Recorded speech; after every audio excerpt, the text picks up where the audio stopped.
In the world of folklore and mysticism, few beings capture the imagination quite like the Golem. Fashioned from clay or earth and animated through secret rites and sacred words, these beings of ancient lore blur the line between life and non-life.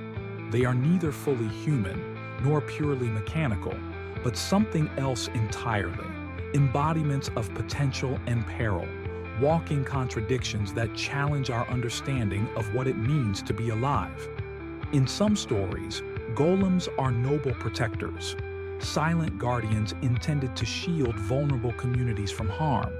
In others, they stand as stern warnings, unnatural creations, reminding us that toying with the spark of life can yield dangerous consequences.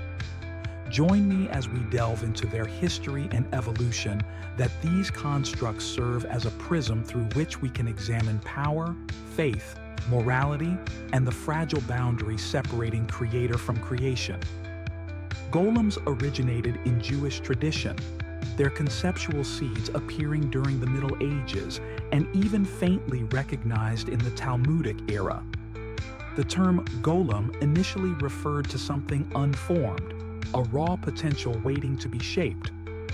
Over time, mystics and scholars within Jewish communities, especially those versed in Kabbalah, reimagined this notion, setting the stage for the golem as we know it.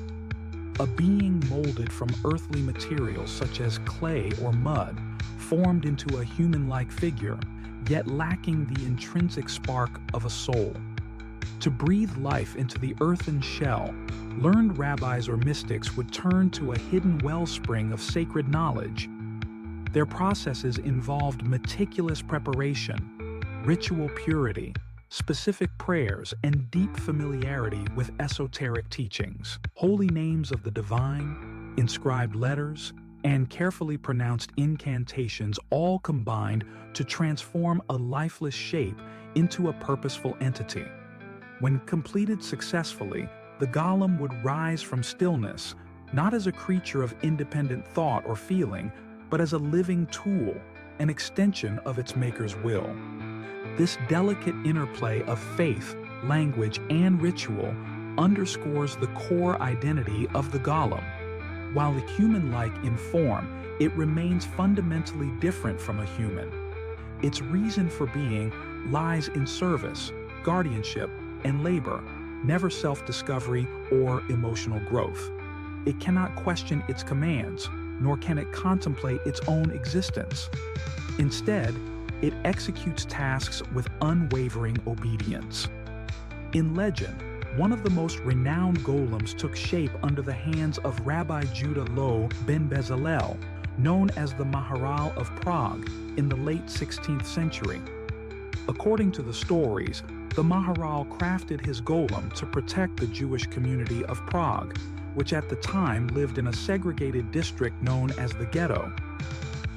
Historically, a ghetto was a section of a city where members of a minority group were required by law or social pressure to reside.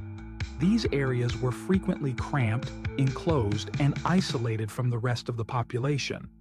Residents of the ghetto faced numerous restrictions on their movement, employment, and economic activities, making them vulnerable targets for discrimination, harassment, and, at times, violent attacks.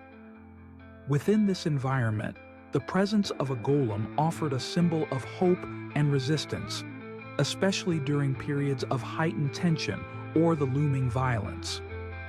In the end, golems are some of the few beings that bridge the gap between ancient lore and contemporary creativity. Historians, folklorists, and artists alike find in these constructs a profound source of study and creativity. They offer a window into centuries-old spiritual insights where faith and mysticism intertwine to shape a creature of protection. At the same time, they provide a mirror for modern audiences to examine the implications of our own innovations, be they mechanical marvels, genetic engineering, or artificial intelligence. The golem teaches us that creation is rarely neutral. It is an act that demands responsibility and ethical discernment. As these silent beings rise from their earthen slumber, they whisper enduring questions. What is life without understanding? What is strength without conscience? When we animate the inanimate, do we honor the divine spark within all things, or do we risk unleashing forces we cannot fully comprehend? Over the centuries, the golem's form has changed, from clay to stone, from ink on parchment to pixels on a screen, yet its essence remains remarkably consistent. It persists in cautionary tales, imaginative epics, and scholarly debates alike, urging us to consider the moral weight of our creative powers. By doing so, it reminds us that innovation, no matter how ingenious, can ever escape the moral gravity that accompanies it. The idea of golems have journeyed through time and culture, surviving transitions from whispered traditions to modern media, always carrying their symbolic relationship with their creators. Ultimately, what you choose to take from the golem's story, be it a warning, an inspiration, or a spark for further study, is up to you. The conversation has merely begun, but because it sounds logical, is reliable, and the data is available, it gets my seal of approval and sounds legit.